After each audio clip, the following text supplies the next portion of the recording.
앞에 있는 자막을 보시고 말씀을 고백합니다. 이 시간 하나님의 사랑과 예수님의 섬김과 성령님의 위로를 깨달아 서로 사랑하고 섬기며 위로하게 하소서. 아멘. 오늘 하나님께서 우리에게 주신 말씀은 사무엘하 6장 20절과 21절 말씀입니다. 함께 읽습니다. 다윗이 자기의 가족에게 축복하러 돌아오매 사울의 딸 미갈이 나와서 다윗을 맞으며 가로되 이스라엘의 왕이 오늘날 어떻게 영화로우신지 방탕한 자가 염치 없이 자기의 몸을 드러내는 것처럼 오늘날 그 신복의 계집종의 눈 앞에서 몸을 드러내셨도다. 다윗이 미갈에게 이르되 이는 여호와 앞에서 한 것이니라. 저가 내 아비와 그 온 집을 버리시고 나를 택하사 나로 여호와의 백성 이스라엘의 주권자를 삼으셨으니 내가 여호와 앞에서 뛰놀리라. 아멘. 이것은 하나님의 말씀입니다. 네, 앉으십시오. 할렐루야. 성령 충만하고 우리 김인숙 집사님 오셨고 우리 박철 원사님 오셨는데 더 젊어지시고 더 예뻐지셨네요.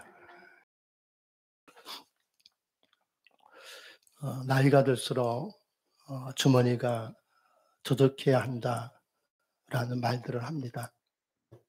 노인만 그렇겠습니까? 남녀노소 할 것 없이 누구나 다 돈이 있어야 든든하다라고 합니다. 그래서 돈만 있으면 뭐든지 다 할 수 있다라는 말들을 서슴없이 합니다. 돈이 언제부턴가 이렇게 막강한 힘이 되어버린 세상에서 우리는 살고 있습니다. 그래서 주머니가 두둑하면 기분이 좋고 주머니가 두둑하지 않으면 기분이 별로입니다.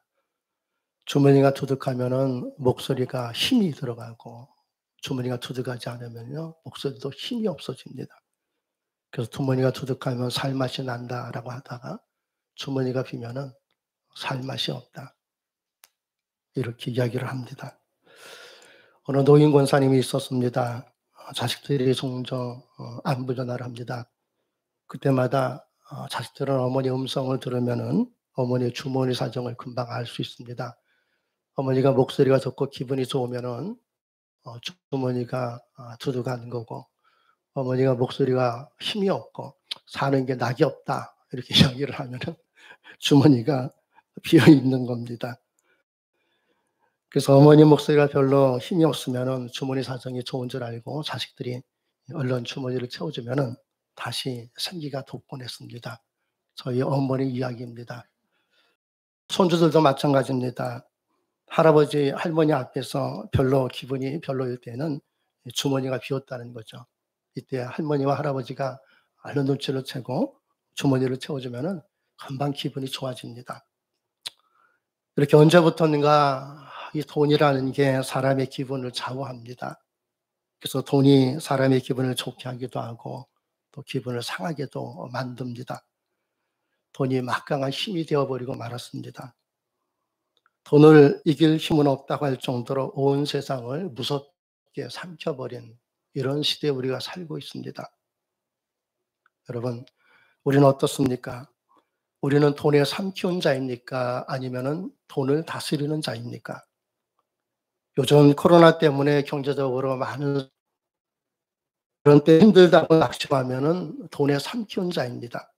그러나 어려워도 힘들어도 포기하지 않고 당당하게 살아가면은 돈을 다스리는 자입니다. 하나님이 태초에 천지를 만드시고 마지막에 사람을 창조하실 때 이렇게 말씀하셨습니다. 창세기 1장 26절에 보면은 우리의 형상대로 사람을 만들고 그들로 모든 것을 다스리게 하자 이렇게 하셨습니다. 그러니까 하나님이 사람을 만드신 목적은 하나님이 지으신 모든 것을 다스리도록 하기 위해서 사람을 만든 자들입니다. 그러므로 세상이 아무리 어렵고 힘들어도 우리는 물질 때문에 낙심할 이유가 없다는 겁니다. 하나님은 이미 우리를 물질을 다스리는 자로 이 땅에 보내셨기 때문입니다. 문제는 하나님이 원하는 뜻대로 뭔가를 하려고 그러다 보니 결국 하나님을 섬기기보다는 세상 것들을 섬기는 그런 모습들이 있게 된다는 거죠. 먹고 말았습니다. 그리고 이후로 인간 세상을 다스리지 못하고 오히려 세상의 지배 속에 살아가게 된 겁니다. 그리고 이렇게 세상의 지배 속에 살고 있는 죄인들을 구하기 위해서 하나님은 자기 아들을 이 땅에 보내신 겁니다. 그리고 우리는 하나님의 아들 예수 그리스도를 믿고 구원받아 다시 세상을 다스리는 자로 거듭나게 된 겁니다. 그래서 우리는 세상을 이기는 자들로 선 자들입니다. 하나님은 세상을 창조하신 하나님을 믿는 것입니다. 하나님을 믿으면 세상을 다스리며 살 수 있습니다. 세상의 어떤 것들도 이겨내며 살 수 있습니다. 그래서 하나님을 믿으면 심지어 죽음까지도 이겨낼 수가 있지 않습니까? 그런데 우리는 정말로 세상을 이기며 살고 있는 것인지요? 그래서 우리는 세상 것들이 무엇이 되었든지 우리는 걱정하지 않고 살고 있는 것인지요?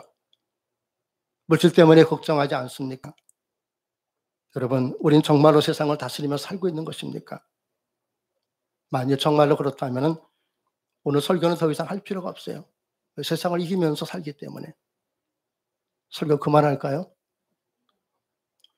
우리는 세상을 다스리며 살도록 부름받았다는 걸 잘 알고 있습니다. 하나님이 함께 한다는 것 알고 믿고 있습니다. 하나님이 도우신다는 것 우리는 누구보다도 믿습니다. 내가 하나님을 믿는 대로 정말로 하나님께서 내 믿음대로 그렇게 응답해 주셨으면 좋겠는데 그렇게 되지 않을 때가 있다는 겁니다. 내가 믿는 대로 그렇게 되지 않을 때가 있습니다. 여러분, 사도 바울도 그랬습니다. 바울이 복음을 전할 때에 가장 큰 고민이 한 가지가 있었습니다. 그건 뭐냐면은 자기 몸에 있는 질병을 생각할까 바울은 이게 고민이 되었습니다. 그래서 어느 날 하나님께 기도합니다. 하나님, 내 몸의 질병을 고쳐주세요. 제발 고쳐주세요. 그래서 마음껏 주의 얘기를 할 수 있도록 하나님, 제가 더 확실하게 복음을 전할 수 있지 않겠습니까? 그러니 하나님, 내 몸에 있는 질병을 고쳐주세요. 바울은 이렇게 3번 뜨겁게 하나님께 간절히 기도했습니다. 정말로 믿음으로 정말로 간절히 기도했습니다. 그러면 사도 바울은 정말로 하나님께서 자기 병을 고쳐주실 줄로 믿고 그렇게 알았습니다. 그러나 하나님은 정말로 바울의 질병을 고쳐주지 않았습니다. 왜 그랬습니까? 그 이유를 고린도후서 12장 9절에 바울은 이렇게 고백했습니다. 내게 이르시길 내 은혜가 내게 족하도다.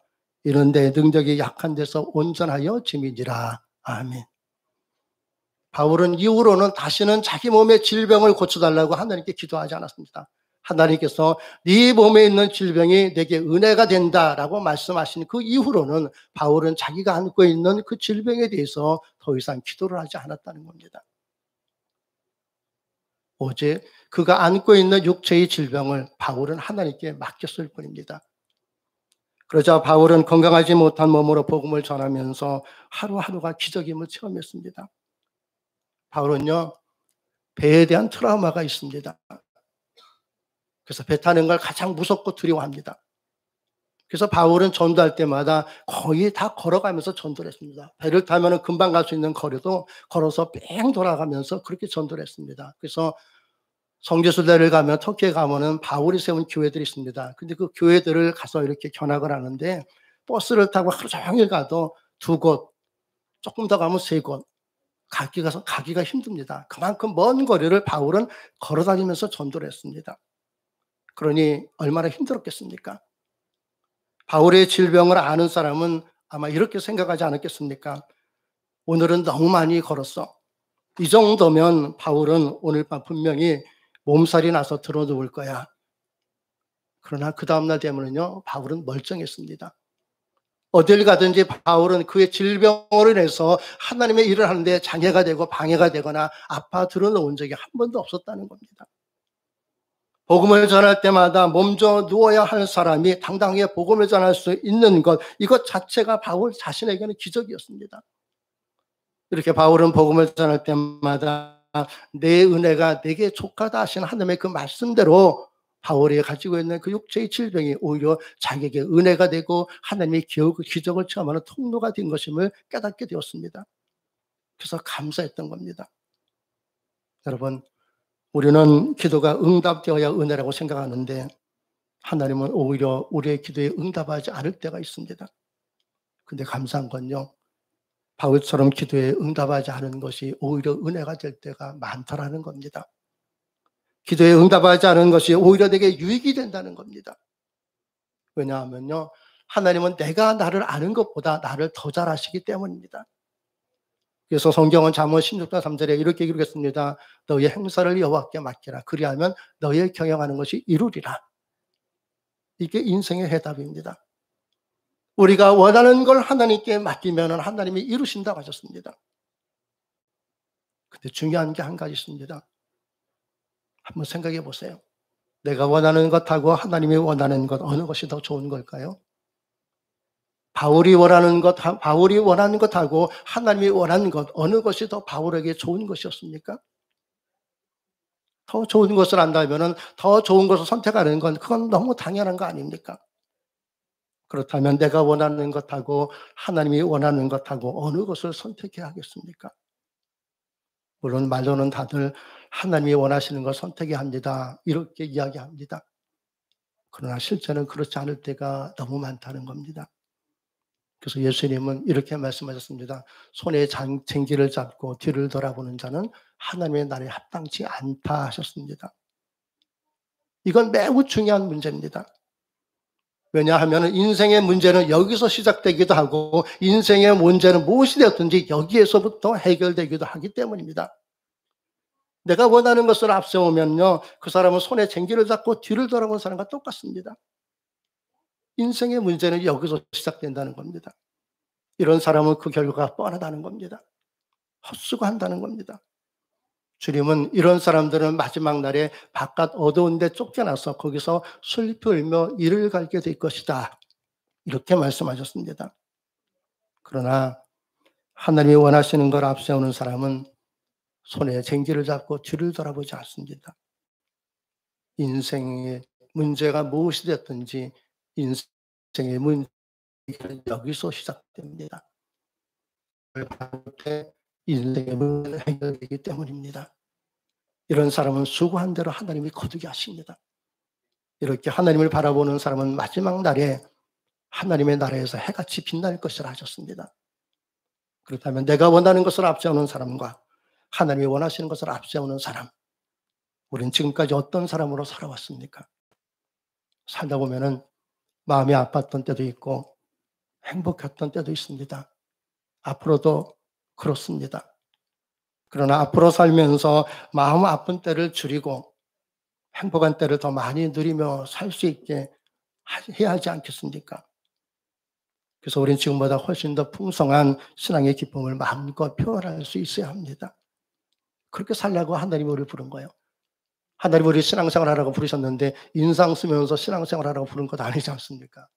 인상 쓸 수밖에 없었던 우리를 불러서 인상 쓰지 말고 하나님 때문에 웃으면서 기쁘고 즐겁게 신앙생활하고 그렇게 살라고 우리를 부르신 것입니다. 그래서 하나님은 오늘 본문을 통해서 신앙의 기쁨을 표현할 수 있는 방법을 말씀해 주십니다. 오늘 본문에 등장하는 사람은 다윗입니다. 다윗은 말로 표현할 수 없는 그야말로 파란만장한 삶을 살았습니다. 다윗은 수많은 시련과 아픔을 겪었습니다. 그 내용들이 시편에 고스란히 기록이 되어 있습니다. 그래서 다윗은 시편의 대부분을 기록한 사람입니다. 시편이 150편으로 되어 있는데 무려 73편이 다윗이 기록한 것입니다. 근데 다윗이 분노했다라고 기록한 것이 성경에 딱 한 군데 있습니다. 영어 성경에 보면 angry 이렇게 기록이 되어 있습니다. 그 내용이 오늘 우리가 읽은 사무엘하 6장에 기록이 되어 있습니다. 어느 날 다윗이 아비나답의 집에 보관한 법궤를 가져오기 위해서 3만 명을 데리고 갔습니다. 그래서 법궤를 수레에 싣고 아비나답의 두 아들 우사와 아효가 수레를 끌었습니다. 그리고 이스라엘 백성들이 여러 가지 악기로 여호와 앞에 찬양을 하면서 이제 수레에다가 법궤를 싣고 옵니다. 그런데 수레를 이끌던 소들이 나군의 타작마당에 이르렀을 때 갑자기 막 뛰어댑니다. 그래서 우사가 놀라서 수레에서 법궤가 떨어질까 봐 얼른 법궤를 손으로 잡았습니다. 근데 우사가 법궤에 손을 대는 순간 죽어버렸습니다. 하나님께서 그 생명을 거두어가셨습니다. 이 광경을 본 다윗이 분노했다라고 사무엘하 6장 8절에 기록이 되어 있습니다. 모든 것을 참고 모든 것을 견디고 그렇게 했던 다윗이 분노했다는 겁니다. 다윗이 단단히 화가 났습니다. 왜 화가 났을까요? 왜 다윗이 분노했을까요? 그런 웃사가 죽어서 화가 난 겁니다. 근데 누구에게 화를 낸 겁니까? 웃사에게 화를 낸 겁니까? 하나님께 화를 낸 겁니까? 이유가 어찌됐든 다윗의 뜻대로 되지 않아서 화가 난 것만은 틀림이 없습니다. 중요한 건요, 왜 다윗의 뜻대로 되지 않았느냐? 하나님은 다윗이 기도할 때마다 응답해 주셨고 지키시고 다 인도해 주셨습니다. 그런데 왜 다윗의 뜻대로 되지 않고 웃사가 죽는 이런 사건이 벌어지게 되었느냐 하는 그것입니다. 여러분, 법궤를 다윗성으로 가져오는 건요, 하나님도 원하시는 뜻입니다. 왜냐하면 하나님은 다윗을 왕으로 세우셨고, 그리고 하나님은 다윗에게 다윗처럼 내 마음에 합한 자가 없다라고 이렇게 칭찬까지 하셨습니다. 그 증표로 법궤가 다윗성으로 옮겨지는 건 하나님도 기뻐하시는 일입니다.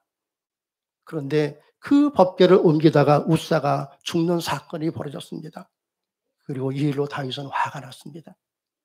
왜 그랬을까요? 하나님은요, 법궤를 옮길 때 수레를 사용하지 말고 레위 자손이 어깨에다가 매서 옮기라고 했습니다. 근데 법궤를 수레에 싣고 왔습니다. 하나님 말씀하신 대로 하지 않았다는 겁니다. 그렇다면 왜 하나님의 말씀하신 대로 하지 않았느냐 하는 겁니다. 하나님의 말씀하신 대로 법궤를 옮기도록 가르쳐준 사람이 없었다는 겁니다. 다들 하나님이 기뻐하는 일이라고만 생각했지, 하나님의 말씀하신 것을 기억하고 하나님의 말씀하신 대로 법궤를 옮겨야 된다라고 말하는 사람이 아무도 없었다는 겁니다. 가르쳐준 사람이 없었습니다. 그래서 웃사가 죽은 겁니다. 다윗은 바로 이것 때문에 화가 난 겁니다. 하나님이 웃사를 죽게 하신 것은 분명한 이유가 있는데 그 이유를 알 만한 사람이 하나도 없었다는 것, 이것이 다윗이 화가 난 이유입니다. 여러분, 이게 오늘날 기독교의 문제입니다. 하나님이 기뻐하는 일을 한다고 하지만 하나님이 말씀하신 대로 하고 있느냐 하는 바로 그것입니다. 우리가 아무리 하나님이 기뻐하는 일이라 할지라도 하나님의 말씀하신 대로 하지 않고 그리고 병든 자를 고치셨습니다. 그런데 요즘의 교회는요, 예수님이 하신 일을 거꾸로 하고 있습니다. 요즘 교회는 병 고치는 능력만 나타나기를 원합니다. 병 고치는 능력이 나타나야 교회인 줄 알고 그런 기적이 나타나야 하나님 믿는 거라고 생각합니다. 그리고 가르치는 건 가르치는 등, 또 배우는 등 그렇게 넘어갑니다. 가르치려고 하지도 않고 말씀을 배우려고도 하지 않는 그런 시대입니다. 병 고치는 능력만 받기를 원하고 그건 그냥 병 고치는 기적만 나타나기를 원합니다. 말씀대로 제대로 가르치지 않고 배우지도 않으려고 하는 시대입니다. 그러니 제대로 가르치지도 않고 제대로 배우지도 않았으니 그런 사람이 나가서 전도를 하고 그런 사람이 세상 속에서 산다고 하니 기독교가 기독교다워질 수 있겠습니까? 전도하지 않는다고 하지만 엉뚱한 말 그러더랍니다. 그러더랍니다. 여러분, 이게 전도하는 사람들이 할 말입니까? 이게 그들이 가르치고 배운 겁니다. 그래서 이 말을 듣고 제가 그랬습니다. 아무리 그래도 우리 교회 성도들은요, 흔들릴 사람 하나도 없습니다. 아멘. 우리는 하나님의 말씀을 가르치고 배우려고 하기 때문입니다. 여러분, 만일에 혹시 이런 사람 만나면요, 잠깐만요 하고 저한테 전화하세요. 내가 쫓아가서 혼쭐을 내버릴 겁니다, 이제는. 예수님께서 성전에서 화를 내시는 그 모습이 어떤 것인지 저는 깊이 깨닫게 되었습니다. 그 교회에서 가르치는 것이 무엇이며 그 교회에 속한 사람들이 무엇을 배웠는지 뻔히 보여주고 있지 않습니까? 자기들이 어떤 존재인지를 스스로 드러내고 있는 거예요. 여러분, 물이 막 이렇게 흙탕물이 있지 않습니까? 근데 흙탕물을 가만히 두면 가라앉아요. 그렇죠? 가라앉은 거는 나쁜 거예요. 맑은 물이 아니에요. 위에 것만 따라 쓰면 돼요. 여러분, 스스로 의롭다고 하는 자들인 것 같지만은 우리가 가만히 지켜보면은 그런 자들은 다 그렇게 분리가 됩니다. 여러분, 기도하시고 인내하시기 바랍니다. 하나님의 말씀대로 가르치지 않고 하나님의 말씀대로 배우지 않으면 둘 다 이런 구덩이에 빠지는 겁니다. 우리는 그런 사람이 아니어서 감사합니다. 다윗이 분노하는 건 바로 이것 때문입니다. 하나님의 말씀대로 가르치지도 않고 하나님의 말씀대로 배우지 않은 것, 그래서 웃사가 된 것, 이것 때문에 다윗이 화가 난 겁니다. 그래서 다윗은 법궤를 옮기려다가 그만두고 오벳 에돔이라는 사람의 집에다가 임시 3개월 동안 보관을 해뒀습니다. 근데 오벳 에돔의 집에 법궤가 이렇게 가서 3개월 동안 머무는 동안에 하나님께서 오벳 에돔의 집과 그의 자손들에게 그의 모든 것에 복을 주셨다라고 성경 기록하고 있습니다. 그래서 다윗이 용기를 내서 다시 오벳 에돔의 집에 가서 법궤를 다윗성으로 옮겨오는 장면이 오늘 우리가 읽은 본문입니다. 이번에 다윗은 법궤를 수레에 쓸지 않고 하나님께서 말씀하신 대로 레위 족속들에게 어깨에 메고 법궤를 다윗성으로 가져오게 합니다. 다윗은 하나님의 말씀하신 대로 법궤를 옮겼습니다. 다윗성으로 오게 된다. 그래서 다윗이 기뻐서 어쩔 줄을 몰랐습니다. 그래서 다윗은 법궤가 다윗성으로 들어오는 그 순간 기뻐서, 너무 기뻐서 춤을 추면서 기뻐했습니다. 다윗이 법궤 앞에서 있는 힘을 다해서 껑충껑충 뛰면서 춤을 추었습니다. 너무 기뻐서. 이날은 다윗의 인생에서 가장 기쁜 날이었습니다. 그래서 다윗은 있는 힘을 다하여 누가 보든지 말든지 하나님 앞에서 기뻐 뛰며 춤을 추었습니다. 여러분, 중요한 건 이겁니다. 하나님이 원하시는 일이라도, 아무리 하나님이 기뻐하는 일이라도 하나님이 말씀하신 대로 하지 않으면 무사와 같은 자가 됩니다. 그러나 무엇을 하든지 하나님의 말씀하신 대로 하면은 다윗처럼 하나님 앞에서 기뻐하며 살아갈 수가 있습니다. 그런데 우리가 하나님 앞에서 기뻐하면은 그 기뻐하는 것을 비방하는 자들이 있지 않습니까?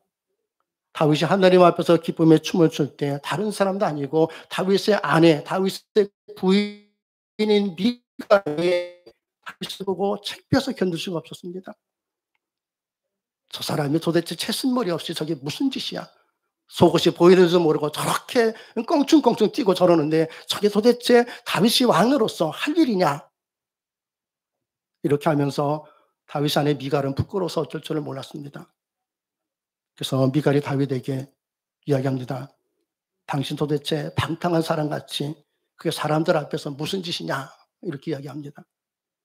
그러자 다윗이 미갈에게 한 말이 오늘 우리가 읽은 사무엘하 6장 21절에 기록이 되어 있습니다. 여러분 다시 한번 함께 읽어보시기 바랍니다. 다윗이 미갈에게 이르되 이는 여호와 앞에서 한 것이니라. 저가 내 아비와 그 온 집을 버리시고 나를 택하사 나로 여호와의 백성 이스라엘의 주권자를 삼으셨으니 내가 여호와 앞에서 뛰놀리라. 아멘. 나는 하나님 앞에서 뛰놀 것이다. 하나님 앞에서 춤을 출 것이다. 그것보다 더한 것이라도 나로 할 수만 있다면 할 것이다. 하나님이 내게 행하신 일들을 생각하면 나는 하나님 앞에서 기뻐 뛸 수밖에 없고 춤출 수밖에 없고 그것보다 더한 것도 할 수밖에 없다. 누가 뭐래도 나는 하나님 앞에서 뛰놀리라. 여러분 생각하면 할수록요 다윗은 참 멋진 사람 아닙니까? 다윗은 왕이 되었어도 어린아이와 같은 마음으로 하나님을 사랑한 사람입니다. 여러분 생각나지 않습니까? 예수님께서 뭐라고 하셨습니까? 너희가 돌이켜 어린아이들과 같이 되지 아니하면 너희가 천국에 들어갈 수 없다 했습니다. 여러분 다윗은 이렇게 하나님을 사랑했습니다. 우리도 이렇게 하나님을 사랑하며 살 수 있기를 바랍니다. 누가 뭐래도 하나님 앞에서 기뻐 뛰며 춤을 춘 다윗과 같이 우리도 그렇게 살아갈 수 있기를 바랍니다. 하나님은 우리가 이런 사람 되기를 원합니다. 무엇을 하든 하나님 말씀하신 대로 하는 사람, 그 사람에게 하나님은 기쁨의 춤을 추게 하십니다. 다윗은 평생 신앙의 기쁨을 누리며 살았습니다. 우리도 평생 신앙의 기쁨을 누리며 살도록 하나님께서 우리를 부르지 않았습니까? 신앙의 기쁨은 하나님의 말씀대로 사는 자들에게 주어지는 온전한 기쁨입니다. 이 기쁨, 하나님이 주시는 신앙의 기쁨이 충만한 가정과 교회 되게 하시기를 바랍니다. 다윗이 하나님의 말씀대로 법궤를 옮겼더니 기쁨의 춤을 추게 되었습니다. 우리도 무엇을 하든지 하나님의 말씀대로 하면은 하나님은 기쁨을 춤을 추게 하실 줄로 믿습니다. 여러분 그 하나님을 바라보시고 어렵고 힘들수록 하나님의 말씀대로 순종하며 살아간 다윗처럼 우리도 그렇게 살아서 하나님께서 주시는 기쁨의 춤을 생활 속에서 마음껏 누릴 수 있기를 주님의 이름으로 축복합니다. 기도하겠습니다. 하나님 감사합니다. 기쁨이 없었던 저희들에게 온전한 기쁨을 주시고 세상 것들에서 근심할 수밖에 없었던 저희들에게 근심하지 말라 말씀하셨고 근심되는 것들 하나님께서 다루어 주셔서 근심이 되지 않게 하시고 오히려 근심이 변하여 기쁨이 되게 하심을 감사합니다. 때로는 우리가 육신의 연약함도 있고 일들이 잘 열려지지 않을 때가 있을지라도 하나님은 그 모든 것들을 통해서 우리에게 은혜가 되고 기쁨이 되게 하시는 분이심을 믿습니다. 이 믿음 가지고 우리 또한 다윗처럼 무엇을 하든지 하나님께서 말씀하신 대로 지켜 준행하여 다윗이 하나님 앞에서 기쁨의 춤을 추었듯이 그래도 그렇게 우리도 날마다 하나님 앞에서 기쁨의 춤을 추며 주님과 동행하는 거룩한 심령들이 되게 하여 주옵소서. 우리 모두 그렇게 살아갈 수 있도록 하나님 늘 함께 하여 주심을 믿고